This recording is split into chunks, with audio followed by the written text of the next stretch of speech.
Welcome back to another episode of God Built This Podcast. I'm your host, Maxine, and we're on episode 224. And another thing about porn. Now, look, I may have ruffled some feathers with my last episodes. Like, I don't know. I don't think I did. I don't know. No one ever really tells me that. But, I mean, look, I said what I said. And again, I just think it comes from this mindset of feeling ashamed of sexual pleasure. Now, of course, the pleasure has to not be something that is non-consensual, right? Like, obviously, have consensual sex, but aside from that, let people like what they like and stop shaming people. Like, watch your porn and go. Anyway, let's move on. So, Aretha Franklin's song, Natural Woman, has been canceled. It's like, let me not give the LGBTQ plus community power here when it comes to this, because this is so ridiculous. But there is some conversation happening around her song, A Natural Woman. This song has been out for many, many years. It has been celebrated on just different platforms, whether it's a soundtrack to a song, a soundtrack to a movie, a TV show, background music, something that you'll play in woman empowerment conferences. It was the shit. It still is the song, but like for a very long time, it has been the song to be sung to really empower women and to embrace our beauty and our natural beauty at that, and not feeling like we have to conform to society or find a way to look like someone else other than ourselves. I'm not speaking as if you're a woman listening to this, of course, because I'm a woman. But yeah, so transgender activists are trying to strike against this song, claiming that it is promoting hateful language and just violence towards transgender people, you know, men who identify or want to be identified as women, feel like this song is not conducive to their agenda. Okay, get out of my face. Like, can we cut it out? Can we cut it out? There is like something in the water, but I have been seeing more men lately really trying it, really going above and beyond to deceive people into believing that they're a woman when they're not. And you have this song that came out in 1968, this old ass song, and the full title of it is You Make Me Feel Like a Natural Woman. You know, when you get into the title of this song, just the title alone, it really speaks to the feeling that a woman, a natural, and let's speak to that, a natural woman. But I think that's the term here that some transgender people feel offended by, because it's like, oh, well, because they're not natural women, right? And so they see this as a slight to them because they don't fit under this category. You may think you're a woman because that's how you quote unquote identify, but you're not a natural one. And so the title of the song alone is sparking some controversy, at least. I don't know how really much of a controversy take it is with this headline. When I read this headline, it actually says, Aretha Franklin's song, A Natural Woman, blasted by fake transgender activists. So I think there are a group of people out here who are trying to cause some drama when it comes to this song, but may not actually really mean what they're saying. So let me go ahead and read this.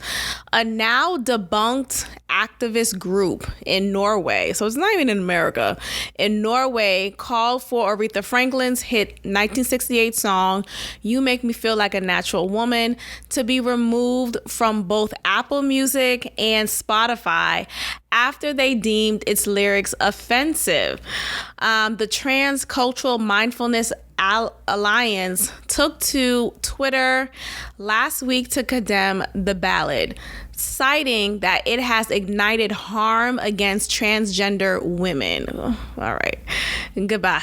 Quote, Aretha Franklin's 1968 song, Natural Woman, perpetuates multiple harmful anti-trans stereotypes. The organization tweeted, there's no such thing as a natural woman. Like, at this point, you're pissing in my face. You're pissing in my face. Okay, I'm not Carisha. I don't like golden showers. Do not piss on my face. Absolutely not. Okay, in this movement to accept trans women, there is this push to erase natural women. There is this push to diminish our natural experiences here in America, here on Earth, and minimalizing. Oh my goodness, sorry, my words just be jumbling up. But just, it's a way to kind of just make our experience less than what it actually is. Like, if we could coexist in a community without making another group of people feel less than, feel inadequate, feel like their experience don't matter. You know, so what? We have had just the spotlight on us for many years, and just now we're seeing examples of trans women. That could still be done while recognizing natural women at the same time. Like, you guys could be one group and we could be another. We do not have to be this inclusive crap that we're trying to put. Not everything, not everyone needs to be included. Not everyone needs to be included. We could separate. We could kind of break away from each other.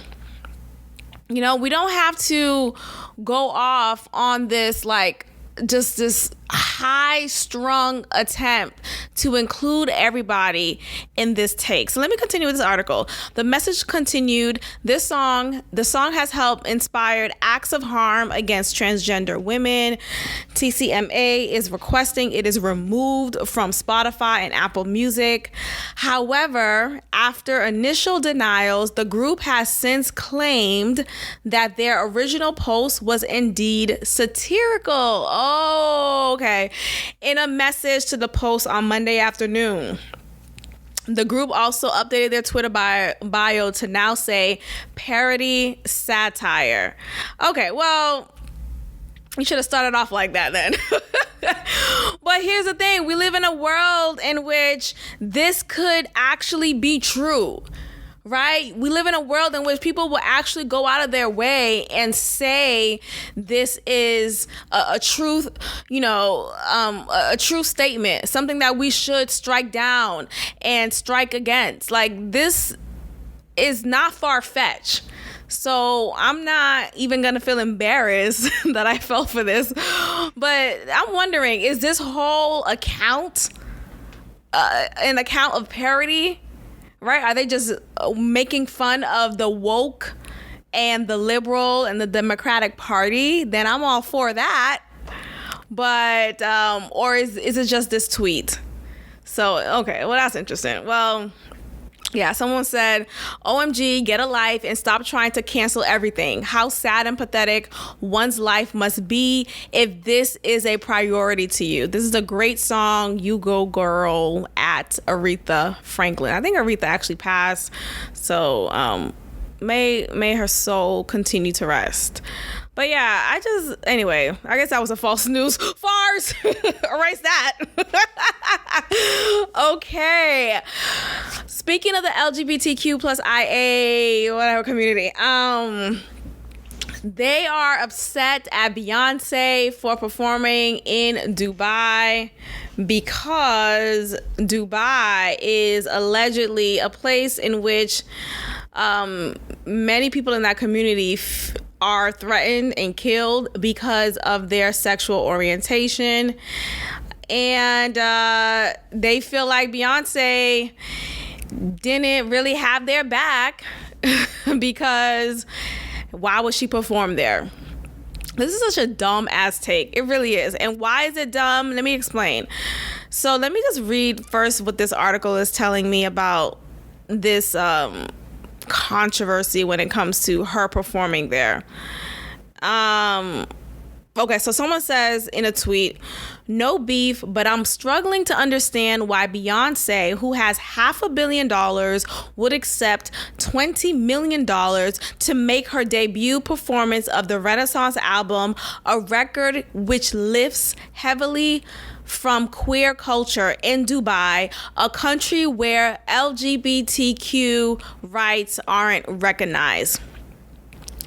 Someone else said, Beyonce performs in Dubai's homophobic dictatorship, ditching her own progressive values. She put a money-grabbing paycheck before human rights and sang no songs from Renaissance album to appease anti-LGBT plus regime that has death penalty for gay sex. I mean, don't have gay sex then. Damn, that's it. I'm going I do draw the line. So look, I know I joke a lot here. I do draw the line. I don't want anyone killed for their, sexual desires, as long as it's consensual and of age. But let's talk about this in particular. So I think this is a lazy argument.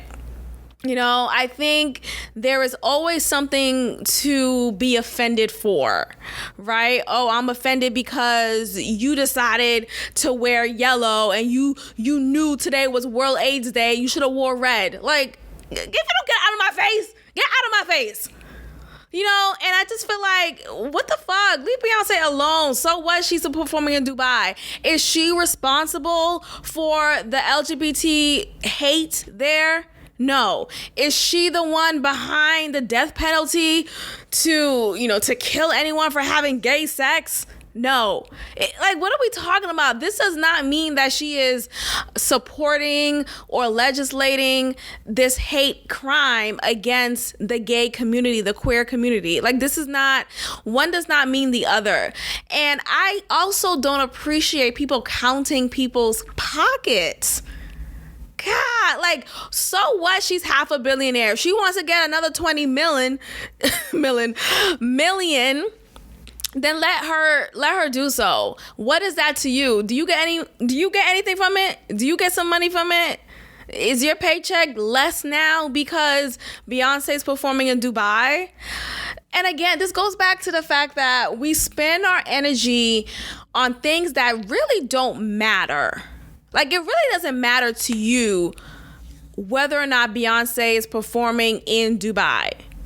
It really holds no bearing to your livelihood, to your identity. And if it does, then that's concerning, right? I shouldn't have to feel like I am inadequate because Beyonce has decided to perform in Dubai. Child, I wish I was in Dubai. I could catch that performance. So I don't know. Look, it's not that serious. God bless Beyonce. She is supposed to be having a tour. I want to say either this year, later on this year, or next year. And I'm debating if I want to go. Not debating if I want to go. I just, this will be the first tour that I would attend without my cousin. And I think it will just be surreal to know that, wow, going on this tour for Beyonce. Well, I'm going on her tour. No, I'm watching her concert, and she's not, my cousin's not here to really experience that with me in live person, in live time. But I don't know, I'm debating. We'll see how it looks like. We'll see how much she's asking for it, because I know her tickets are always ridiculous, and I still put down $600. Yes, I've done it before, and I'll do it again. We'll see how everything's looking like. And next thing you know, at 7:02, tickets are live and on sale. Like, what? Okay, here you go. Here's all my money. Like, no. Like, I'm an adult now, and I have to think of my responsibilities. Before, when I would spend that much for Beyonce tickets, I wasn't, living on my own. I was able to just go ahead and do it freely. So we'll see how much the tickets are and what it will be looking like. If I'm going to go with a group of friends or just myself, whatever that looks like. So, but shout out to Beyonce. She is still doing the damn thing. Oh, seeing her on tour, that would be so lovely, actually. Especially for this album, Renaissance. This album is so, what's the word? Like, it's very 70s and free-flowing, and I guess it is inspired by queer communities and what they listen to. So I guess she is influenced by them. But I think it is just such a well done album. So check out Renaissance if you haven't yet. It's just so well done. And we'll see. We'll see if I'll go, whatever the ticket's looking like, and whenever it is live. Okay, so let's get into some more of these topics. I have been made aware of a situation with Kel Mitchell. Remember Kenan and Kel from Nickelodeon? So Kel, the skinny one, the one who's not big, or, Kenan is no longer big anymore, but when he was, it was clearly easy to distinguish between the two. But Kel is the skinny one, and he has had a couple of years long custody battle, visitation battle with the mother of his children. His daughter, his eldest daughter, I think she's in her teenage years right now. She released a TikTok video of herself I think that's a wrong choice of words, but just ranting about not having a close relationship with her father and how her father was never in her life, and she didn't grow up with him, and he's not this cookie cutter guy that we all think he is. He was never my dad. He never took care of me. He was never there. All these things, right? So she's dogging him. Recently, he has released, or actually not recently, some videos were resurfaced that countered what the daughter said. So previously, a couple of years ago, Kel Mitchell, he said he shared a video of himself sharing his just fight to win the custody battle, to at least visit his children half the time. And he's been in courts left and right all day, a couple times a month, however long it's needed for him to be able to visit and be with his children. And this is a years-long battle. And I think with situations like this, you have the children knowing one story, and typically that story is only said by the mother, while the father is seen as this bad guy. The father is painted as this deadbeat, this, someone who abandons his children. And that wasn't the case at all. And it just makes me wonder about, what was the just the makeup of their relationship, right? Like, when I think of a mother who does that, I just really wonder, is she all the way there mentally? What joy do you find from making your child feel as if their father has abandoned them, knowing darn well that their father has not, and knowing darn well that their father is fighting to see their child frequently, all the time if they could.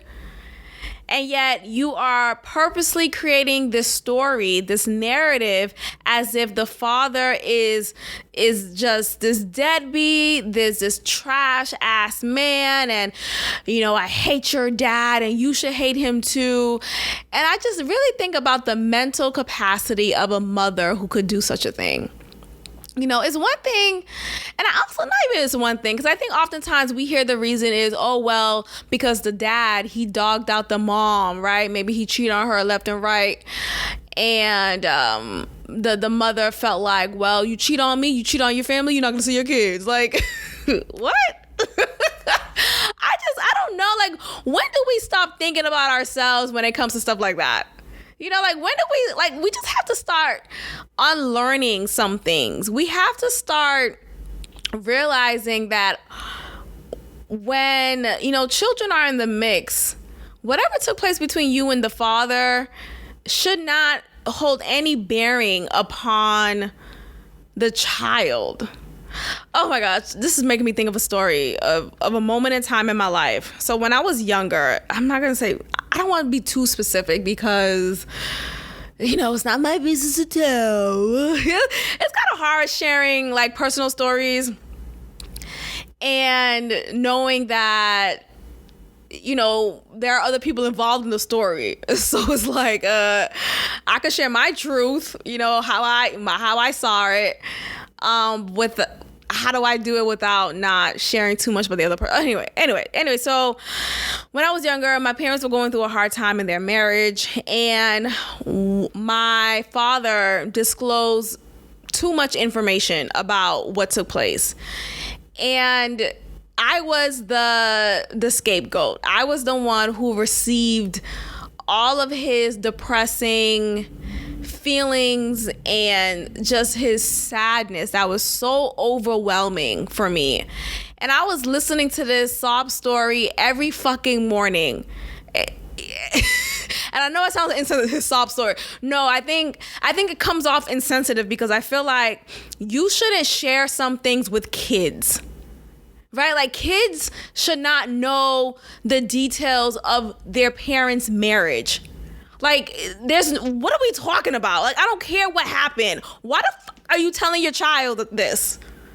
I don't care we're in the same house, under the same roof. Why are you disclosing this? What am I supposed to do? Speak to my mom about her husband and her way as a wife? Child. Anyway, I'm getting triggered. So my dad would share too much, basically, and he did it so consistently. It was because he always would drop me off to school for high school, and this took place in my 9th grade year of high school. I was at an all-girls school for my 9th grade year until I transferred to a co-ed Catholic school for my later years of high school. So from 10 to 12, I was at a co-ed school, but for my 9th grade year, I was at an all-girls school, and it was just, hormones, being with all, it was just a lot. It was a lot. So already feeling mentally overwhelmed, knowing the environment I was walking into every day, every morning, the type of girls I would deal with, the cattiness, never feeling like I fit in because these bitches always, I hated those bitches. But they were just always just worried about the wrong thing, Anyway, that's not where I'm getting at in the story. The point is, I was already thinking about high school things, fitting in with the crowd or not fitting in, or feeling lonely or not feeling lonely, and stuff like that. And then to add on to that, I'm now aware of details of a marriage. Now I have to deal with the sadness and depression that my father is sharing with me about whatever's going on in his marriage. What does that have to do with me? And I take that energy with me today of don't share with me things that have nothing to do with me. It's one thing to vent to someone or, just kind of share how things are going. But it's a different thing when you are an adult at that time and when you're a child at that time, right? And just the dynamic of the relationship. Hey, I'm the daughter of the woman who you're talking about, right? I think after many years of just self-reflection and just the grief of that moment in time, you finally realize, look, people do what they know is best at the time, or people do what they don't know, right? People do what they only know what to do, and what he only thought to do was to talk to the next person in front of him, and that was me. Anyway, so I got a lot of that, and it was a lot. And I think about just this case here of how Kel Mitchell, he was seen as his deadbeat father. And he was seen as a deadbeat father when that was not the case at all. And you have this daughter believing one narrative, and she shouldn't have been receiving any narrative at all about the details of her parents' relationship, whether they were married or not. So I just think about what is the mental capacity here? What makes someone feel as if it is appropriate to tell a child false information about their father? It's a mental, there's something mentally wrong here. But I think also it speaks to the society that we're in. So many things have been engraved to our thinking, making us feel as if this is plausible for us to be mad at, right? Okay, if someone quote unquote cheats, I don't like using that word anymore, cheats on you. When someone cheats on you, you have the right to key his car. I think about that Jasmine Sullivan song, I bust the windows out your car. Beautiful song, right? Because her voice is amazing. Everything is beautiful. But you have examples of that type of behavior in records. So many different songs have this same rhetoric. Oh, you cheat on me? I have the right to key your car. I have the right to burn down your house. Shout out to Left Eye. I have the right. No, you don't. No, you don't. We're in a society in which we think this behavior is an equal reaction to that this warrants violence. And someone may argue, well, it was emotionally violent. You emotionally was violent to me for cheating on me. Stop. Look, I do understand that, yes, there are things in a relationship that are non-negotiables, right? But I just think some things should not warrant a response like that. Because what now? He still cheated, right? What now? He still did what he did. Or she still, I'm saying he because it's always the he part that receives the busting of the windows, the crashing of the car, the burning down of the house. You don't hear accounts of men doing that to women who's cheating on them. So that's why I'm saying he. But I just, it shouldn't warrant that. Why are we okaying violent behavior as reactions to matters of the heart?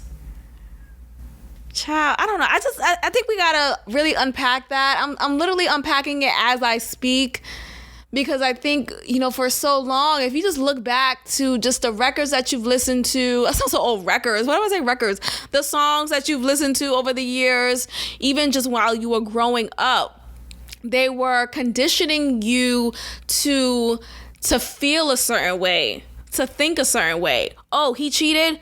Beat him up. not beat him up, but like, beat up his car, beat up that bitch, speak to her woman to woman. Don't fucking woman to woman me. Do not woman. I will woman you to sleep. Like, I'm not entertaining it.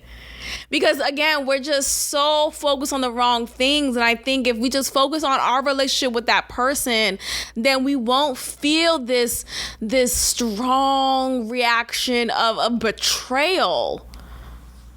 I don't know. I guess I'm a free bitch, baby.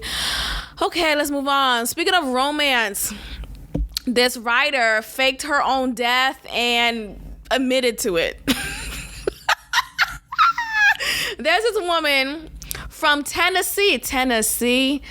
She faked her own death because she felt the book world was overwhelming for her. It was an addiction for her, and she didn't know any other way out. What are we talking about? What?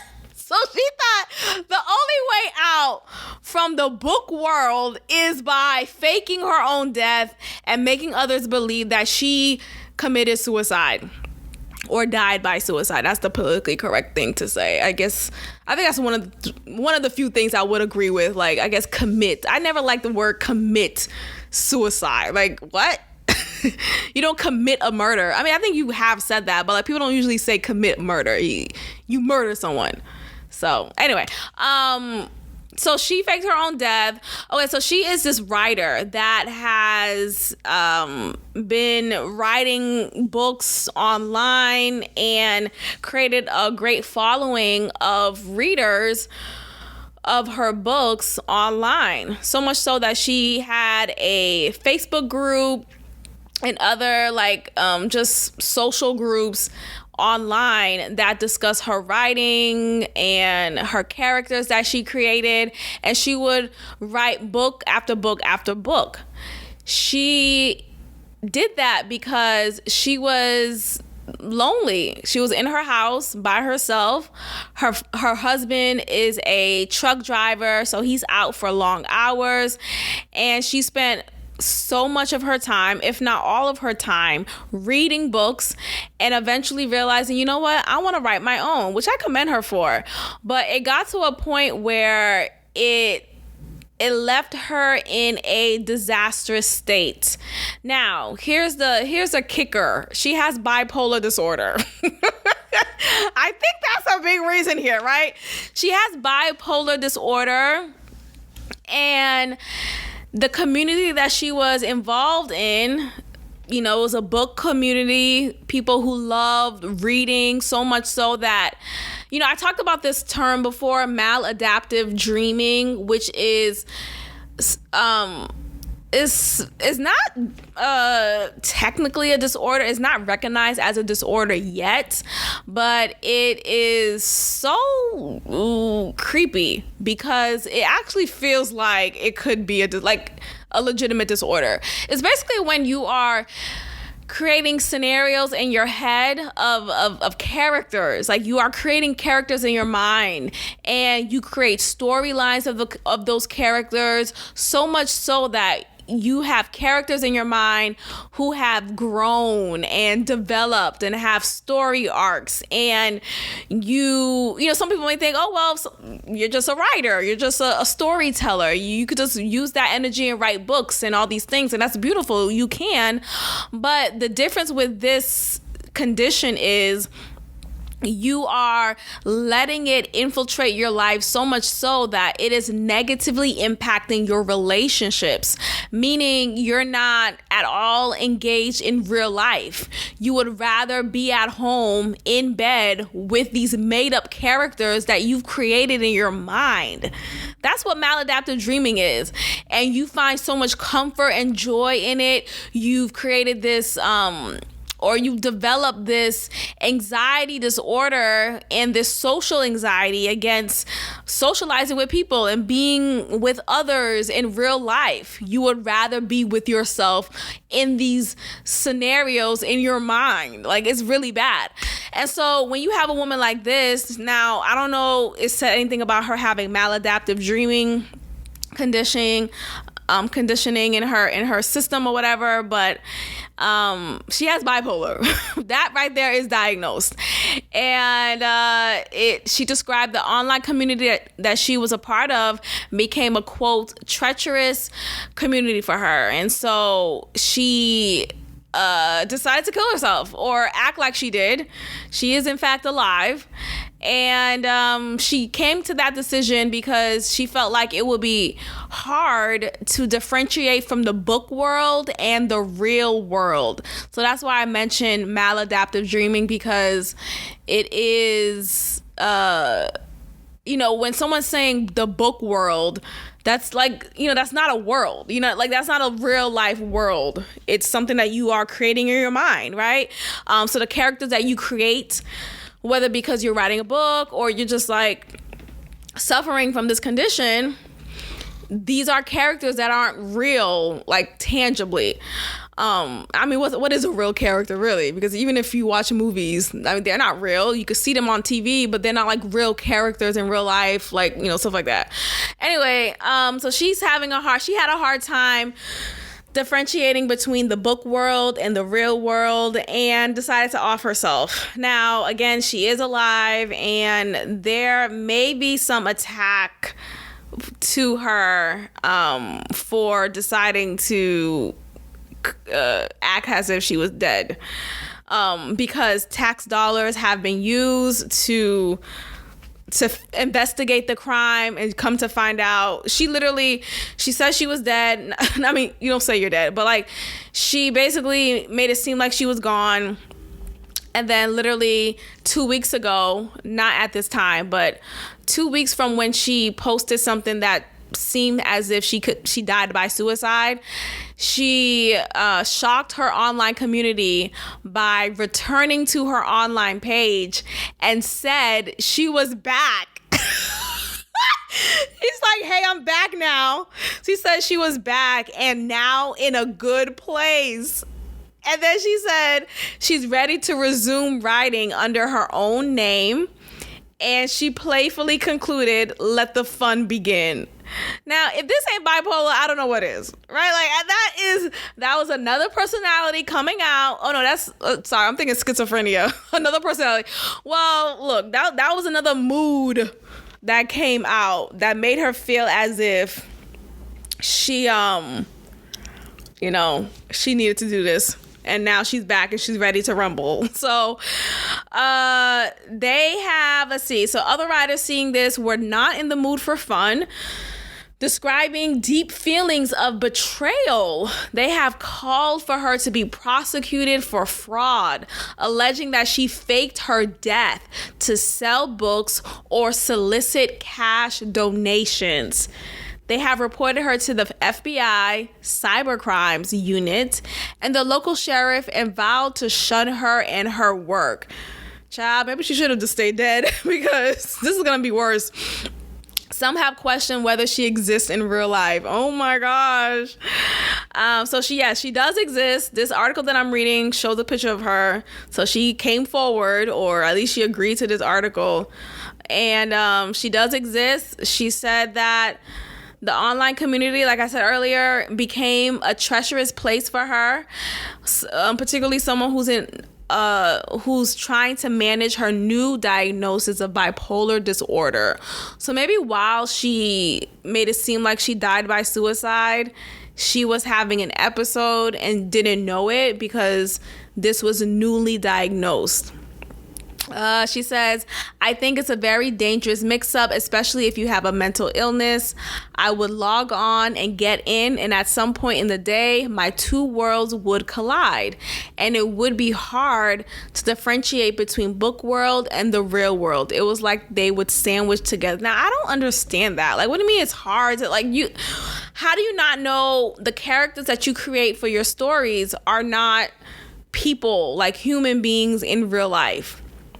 She said when she was first introduced to the book world, as she calls it, she was alone at home for long stretches of time because her husband is a long-haul truck driver who traversed the country. And so in the meantime, she read romance novels and decided to write. She said this became more like quicksand over the next 3 years. She self-published 14 novels. Like, look, what's commendable was commendable. That's a bit commendable, right? Over 3 years, she published 14 novels. Damn, what am I doing? I've been meaning to write a book for years. Not like seriously, but like I've always thought about it. Like, oh, that sounds cool. That sounds good. Oh my gosh, I could write that. And then like I'll like take some notes down of things I would like to discuss in the book, but I don't know. I think I might want to change the topic though, because I did start a draft like a year or two ago.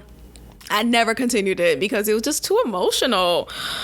Oh my gosh. And it stems from my life. Like, it's loosely from my life. I'm just obviously using other character names.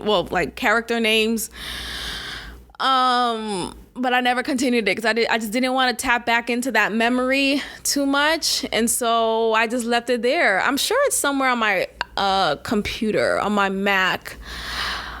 Maybe I'll continue it. But yeah, that is pretty commendable. So she, over the next 3 years, she self-published. And how do you self-publish? I'm going to look into that because I do wonder, how do you self-publish? Like, okay, I write a book. Okay, now what? Do I get an agent? What happens now? She self-published 14 novels and maintained a near constant social media presence. She was diagnosed with bipolar disorder, a disease characterized by periods of manic activity that can alternate with deep depression. So I think that explains her hard work ethic in writing and self-publishing 14 novels. You know, when you are manic, you are filled with so much energy. You have so much to do on your to-do list and you do it all. It's not like, oh, I just have so much to do, I don't know where to start. No, you start and you finish. And it's like, you know, it's very productive, but then you crash. You are crashing into a deep depression for however long. It could be a day or it could be a couple of days. And how do I know this? I don't know this in like, you know, I don't have bipolar, but I just, you know, sometimes I will get a little manic and like, do all these things. Or I'm not bipolar. No.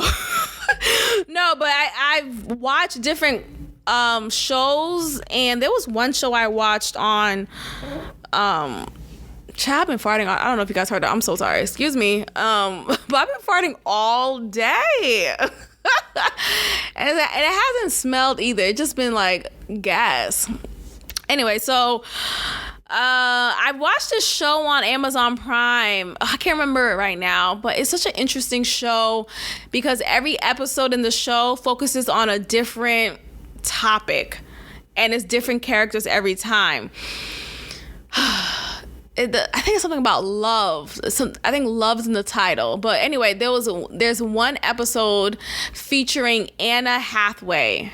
Oh my God, she is, if you don't know Anna Hathaway, get to know her, because my God, today, if she doesn't act, or Anne Hathaway, not Anna, Anne Hathaway, she is an incredible actress. You guys know her from also, what's that show? Not show, that movie. Hold on, it's gonna bother me right now. What is that movie? Oh, she's only 40. I thought she was, oh my God. The Devil Wears Prada, The Princess Diaries. You guys know Anne Hathaway. Anyway, so she is featured in one of the episodes from the show that I'm talking about on Amazon Prime. And she's playing this manic person.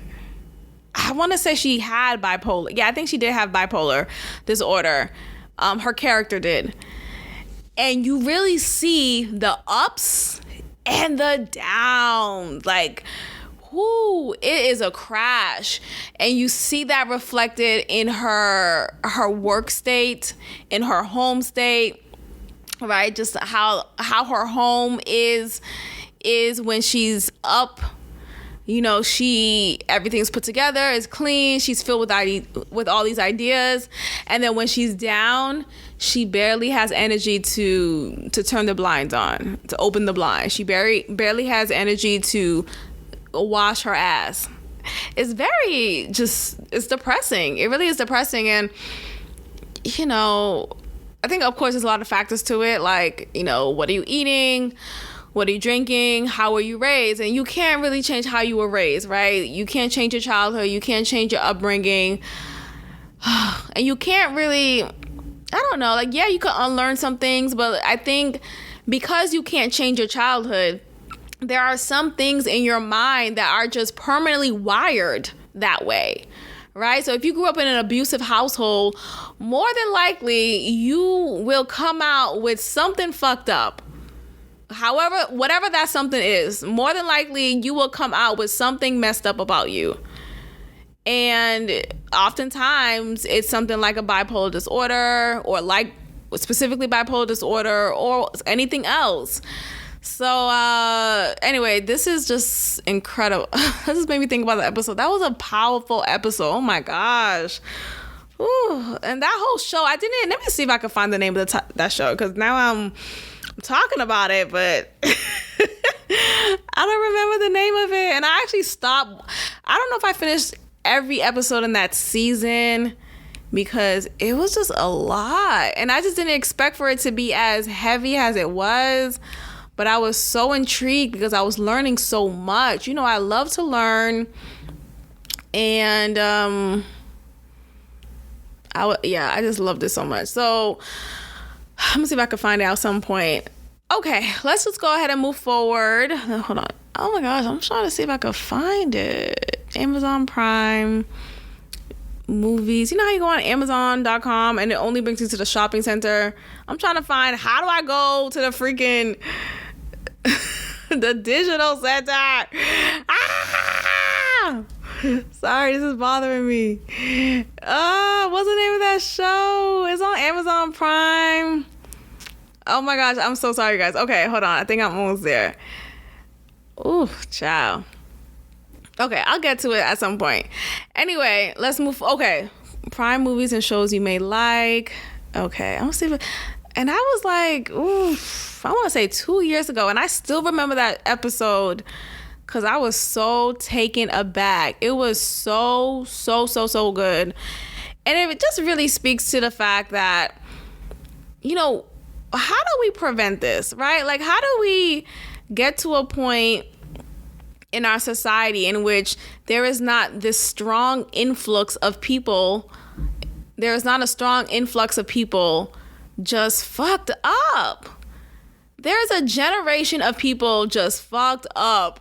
Like, I'm not even saying that with like dismissiveness. Like, no, there is an influx of people who are just toe up from the flow up. And by toe up, I mean mentally.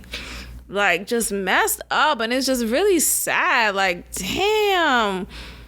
How do we get better? You know, what is it about the water or whatever it is? God damn. I'm trying to find it, dog. Where is it? Maybe it wasn't Anne Hathaway. No, I think it is Anne Hathaway. I saw, I go on IMDb and I'm trying to see it. Oh, this is bothering me so badly. Okay. Anyway, let's move forward and I'll get to it at some point. Okay, so next on the topic list, let's discuss Alec Baldwin. Alec Baldwin has been charged for shooting and killing that woman on the set of the movie that he was acting in called Rust. And Mickey Rourke believes that no way in hell Alec Baldwin should be charged in Fatal Rust shooting. Alec Baldwin faces charges of, involuntary manslaughter in the death of cinematographer Helena Hutchins on the set of the movie Rust. Mickey Rourke vehemently defended Alec Baldwin after the departed star was charged with involuntary manslaughter in the 2021 death of cinematographer Helena Hutchins. 70-year-old actor Alec Baldwin Oh no, not act balling. 7-year-old Mickey Rourke took to Instagram to share his thoughts about the matter. Okay, so we'll see how this goes. You know, people just be getting charged, going through court, and then no one's really going to jail, right? Like, nothing's really happening, you guys. Hollywood is fake. What happened to Tory Lanez? Is he now in jail? I saw a recent picture of him, of his mugshot, or his shot as he goes into jail, into his prison sentence. And it's like, is this a joke? He had this pink blazer, this white turtleneck. Like, I don't know if that was a sketch, but I don't know. Like, it just felt so laughable to me. Like, how are you're in jail? Okay. And you look like that? Okay. So, but we'll see how it goes. When it comes to this case, though, I think about how accidents happen. And unfortunately, this accident led to the death of somebody. And this is disappointing. You know, I think it's sad that someone died. It wasn't intentional. He claims, allegedly, it was not intentional because he did not know that the gun was filled with ammo. He did not know it was a loaded gun. But my thing is, it just all seems so weird to me because why was there a loaded gun in the first place? Like, where is the fake gun? Where is the prop that shows you that it's fake? You know, so when I think about just this entire case, it just all seems so weird to me. It didn't make any sense. I felt as if there were some things that just didn't add up.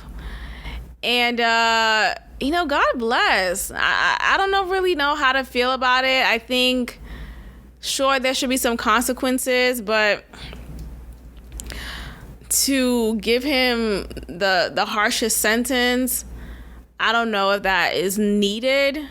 I don't know. But I do want to say that I'm sure as the surviving members of her family would want to see some level of consequence done, of course, right? So, you know, I'm speaking about this with sensitivity, and I hope it's coming off as such. But I don't know, man. I don't know. I think it's disappointing, to say the least. I don't think disappointing is the right word, actually. I think it's just disturbing. The whole thing is disturbing. How something like this could have happened. How, oh, there we go. Watch history. Okay, I'm gonna find it, y'all. I'm gonna find it. The watch history, I'm gonna say Cosmic Love. Nope. And not Hillsong. Oh my gosh, I remember that show Harlem. I hope it comes back. Oh my gosh, remember the show Them? Child, that was a show. Okay, I'm almost there. I think I'm almost there. Modern Love. Y'all, if I don't tell you anything, please listen to this one thing. Ooh, I found it. I knew I was going to figure it out. Modern Love. Go on Amazon Prime right now. Go on Amazon Prime. Do you hear? At the sound of my voice, go on Amazon Prime right now. And go type in Modern Love. Child, I watched this in 2020. And it says here, episode 7, continue watching. So I didn't finish the season. It was just a lot, y'all. It was a lot going on. And let me see if I could point you to the specific episode that I'm referring to. Okay, it is episode 3. And yes, by Anne Hathaway is in this episode. I was totally right about that. So yeah, Anne Hathaway is in this episode. Take Me As I Am, Whoever I Am. That's the name of the episode. That right there should be enough, right? Take me as I am, whoever I am. Who the fuck are you, bitch? So again, Anne Hathaway is playing this woman who suffers from bipolar disorder. She suffers from bipolar disorder.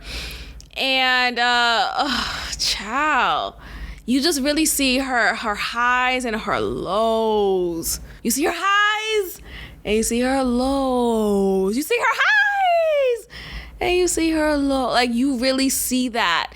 And it just made me so sad. I was watching this with so much angst. Like, damn, just get it together. Or, damn, why you acting like this? Just get up. Turn the blinds on. Or wash your ass. Do what you said you was going to do. Like, there was a scene in which she meets this guy. They have this great first encounter. He asks for her number, and they're supposed to go on a date.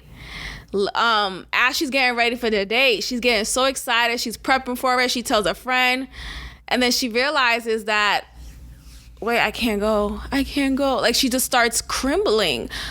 She starts crumbling, and she starts withdrawing. She starts just going back into a shell, and she just transforms. She transforms into this just sad, withdrawn, lonely, depressive state. Yet just 10 minutes ago, she was excited. She was super confident. She was floating on cloud 9. She had all this energy in the world. And then boom, 10 minutes later, she was gone. 10 minutes later, that energetic self was no longer. And I just look at her, and I was watching this. I was so enlightened. I was so enlightened because I just could not see how we have so many people in this world, in this society that is like this. Like, she's acting as someone who is like this in our society. It's not this far-fetched character. She didn't just make this up. No, she is acting as someone who we may know. And I just find that to be incredibly sad. I was just so taken aback by this. So, y'all, if you don't do anything else, if you don't want to watch the whole season, just watch this episode. Episode 3, again. Episode 3 is called Take Me As I Am, Whoever I Am. And the name of this show is called Modern Love. It's on Prime Video. Please check it out. Let's talk about it. But God bless. But Anne Hathaway, she did that. I heard she's a bitch in the industry. I don't care what she is. All I know is she could act her ass off. When I tell you she played the heck out of this role, I really thought, like, damn, bitch, are you bipolar? Is it you? Are you the one? Because she played the heck. She is well trained. She's a thespian, okay? So God bless Anne Hathaway, and God bless. You know, maybe I will finish the rest. I think it's just one more episode I was left with. Yeah, and it's just a 2-season show, right? Or is it 1? Let's see. Let me look at it. Yeah, just a 2-season show. And I think that was from, oh my gosh, it is a 2-season show. So I never seen season 2. So I could look forward to that at some point because it's going to be heavy. And it's only 36. Y'all, if you don't watch this right now, after you finish listening to this episode, go ahead and watch that episode. It's only 36 minutes. That tops it off. And for me to feel so impacted, so profoundly impacted after watching a 36-minute episode, that says a lot. So if y'all don't go ahead and just watch this episode, child, I don't know what else you should do. Just please watch it. But yeah, I am taken aback. So there is a season 2. The episode I'm referring to is from season 1. It's episode 3 of season 1. Again, it's a show called Modern Love. Go to episode 3 specifically. But yeah, there's a second season. Oh, it's only 8 episodes in total, like the first one.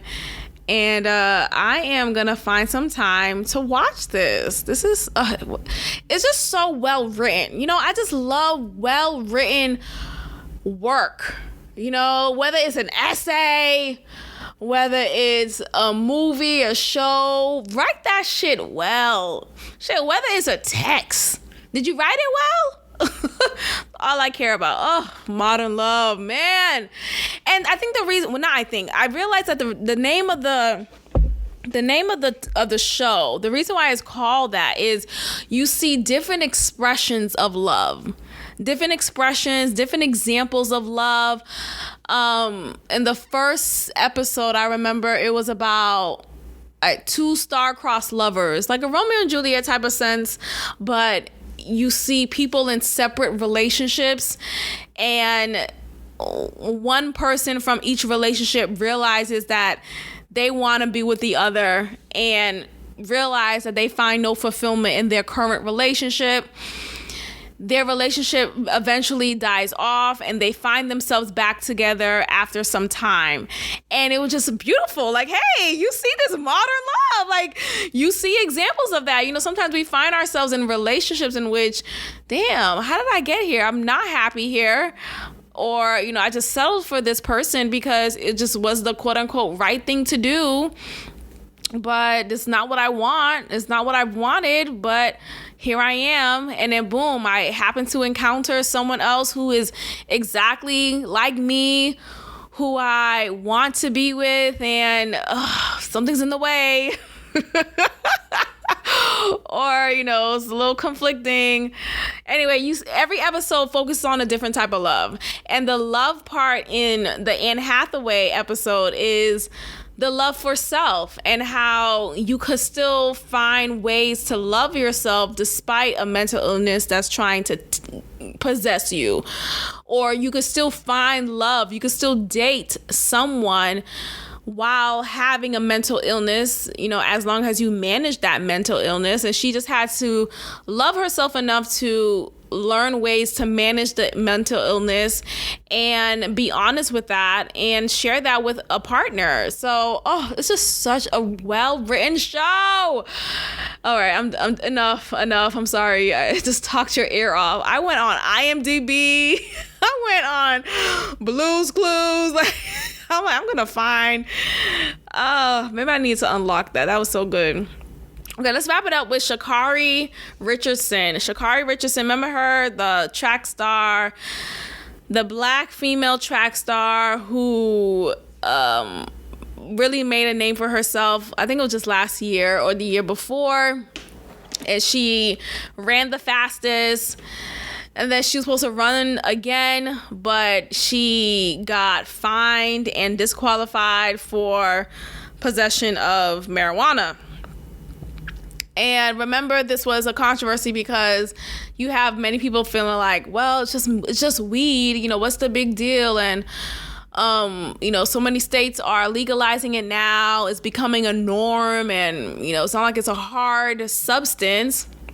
And sure, you may have a point with that, but still, you know, you are a professional athlete. You know, they are drug testing you at a whim.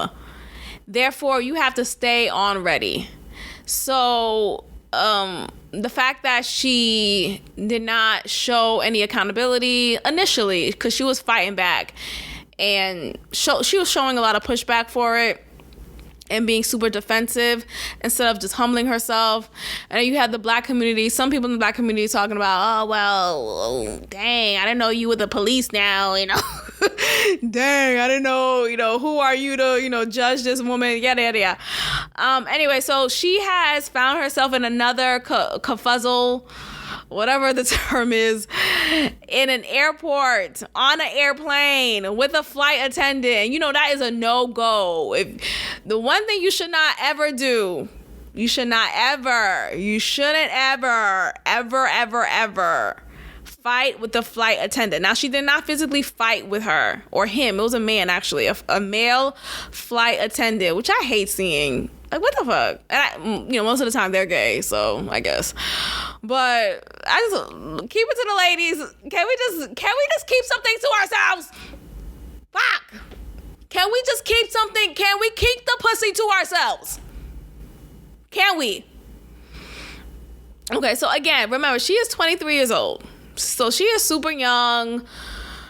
Yes, she's a professional athlete, so she still should know better. But again, she is young, and there's this lack of growing pains that she hasn't experienced yet because of her age. That's typically how it goes. But nonetheless, she is just wilding. So she is claiming that the flight attendant disrespected her while she was on a phone call prior to takeoff. Now, what's wrong with this sentence? Who could tell me? Yes, you in the back. What is wrong with this sentence? Let me read it again.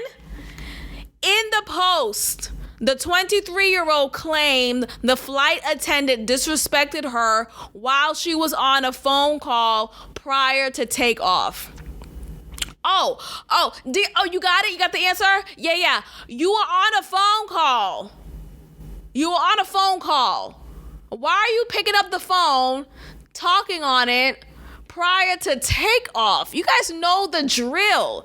You have to put things on airplane mode, which I don't do, really. I don't do that anymore. I don't really what are we doing? No, I'm not doing that. Sometimes I do it, I guess, but it's not a big deal.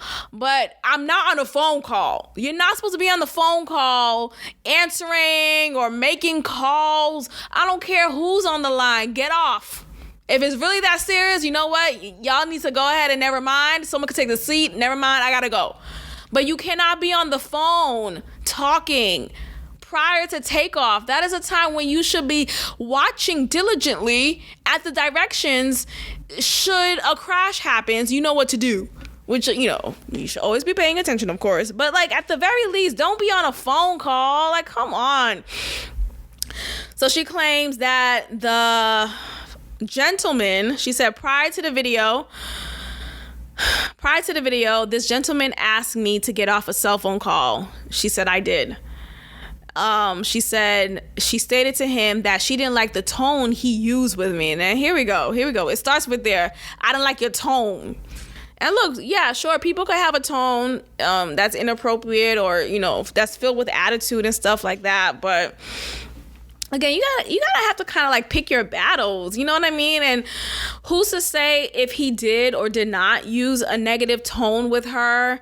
I can't be the judge of that. Obviously, I wasn't there and I'm not her. I don't know to her what is offensive and what is necessary for her to really pop off on. Anyway, she felt like it was necessary to pop off on. So she said, following that, while standing in front of me doing the safety protocols, he continued to lean over to look at my phone. He asked to see that my phone were in airplane mode at this point.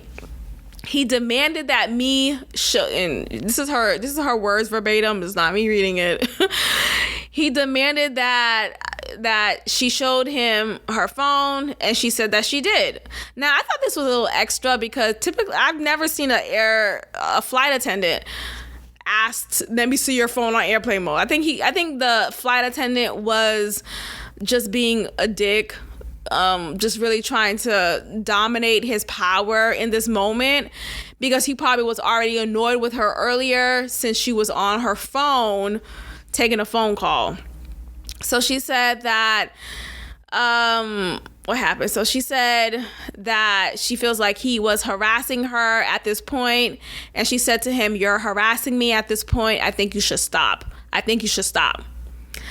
The flight attendant's initial comments toward Richardson were not seen in the social media videos.